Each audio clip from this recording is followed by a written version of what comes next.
Bark in, everybody. Go ahead and ask me about my worms in the comments below. We are going through bin number 3. I do believe this is what we're on. And we should all be getting nervous right about now because I'm running out of food. And I only have 3 towers gone over.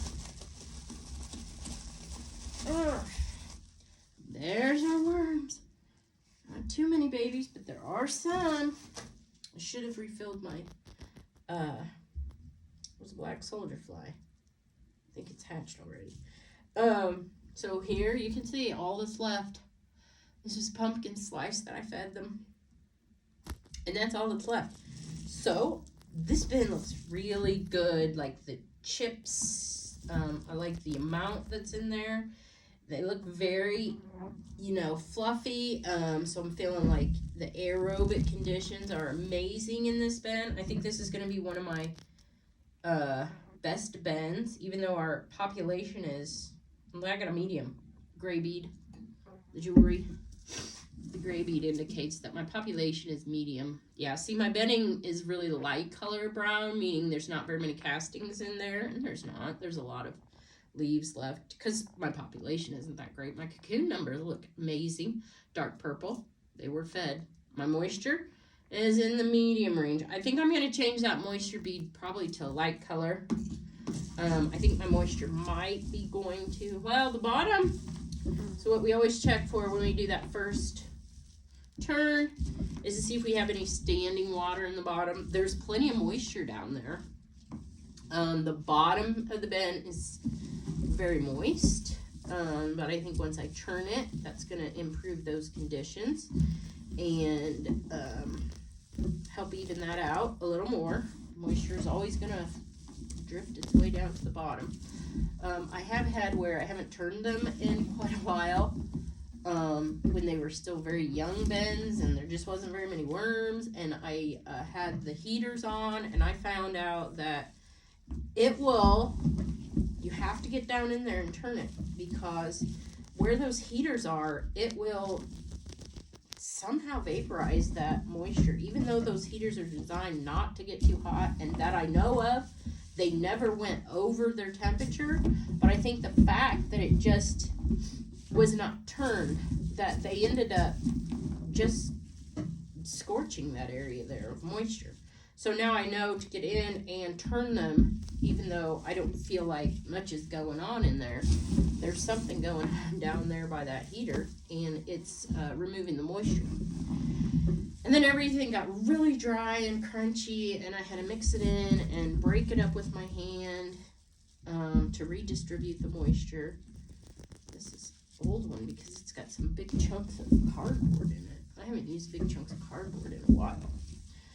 They like cardboard, so, but in these bins, when I turn them like this, I enjoy the shredded cardboard. So if I have a really wet situation, I will use the shredded cardboard. I do not like running that shredder that long for as little of a product that I get. So, probably won't be using much shredded cardboard in my operation. I am probably going to go ahead and just collect and store up enough leaves. I love going in town and finding those brown bags sitting on the side of the road. And each time I go in town in the fall, I'm hunting down on the curb looking for those leaves. Oh. And using the shavings. I'm probably going to be stuck buying shavings. That's one product that I think I won't give up. I love the fact that it makes it so airy. And I definitely need that for making sure that I'm preserving the nitrogen in these bins to the best of my ability. I could probably have some tests run. Ooh, my bananas is stuck together. Now, I don't work at removing that Chiquita label from the banana. The worms do a great job at just cleaning that right off. Banana, and here's potatoes. This is an avocado, which I smash and save the seed. What happened to this damn fly on there? Hey, save the seed to grow a tree. Plant a tree. I don't know. We'll see. Maybe they won't grow at all. Gonna give it my best. Okay. More bananas, apples in here. Lots of apples. Just a messy slop, which they love. All kinds of stuff in here. That's gonna get your numbers really roaring, because they love it.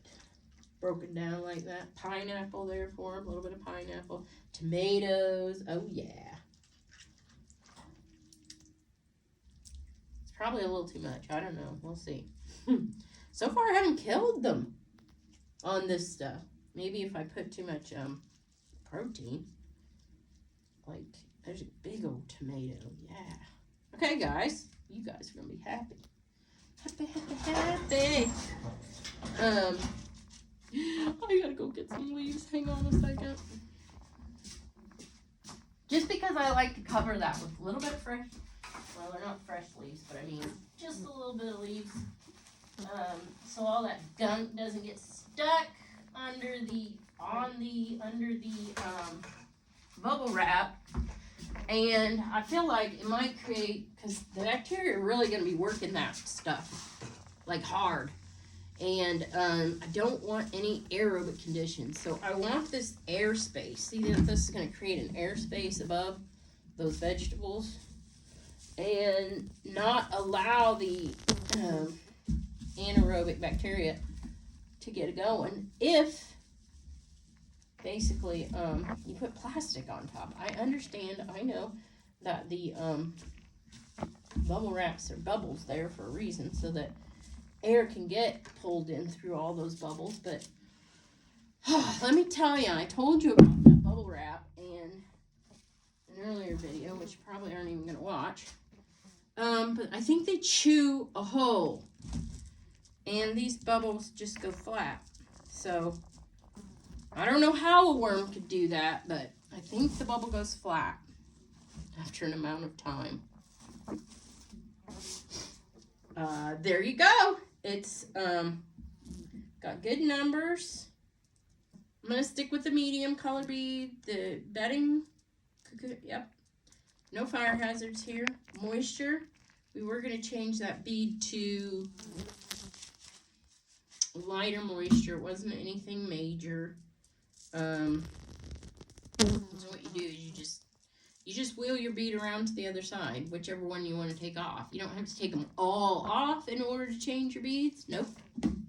Just wheel them around. And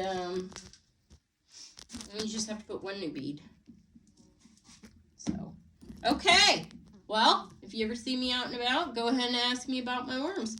I'll give you the big spiel on making agriculture amendments using the earthworms and the microbes and the vermicompost or the vermicastings. Look at them flies. I'm gonna have to get a program for flies. Give me some pointers, tips in the comments about how you keep your flies away from these food scraps. I'm gonna put the little gnat traps. I have some of those already. That's fine, but what about these flies? Thanks for watching, everybody. Have a great day.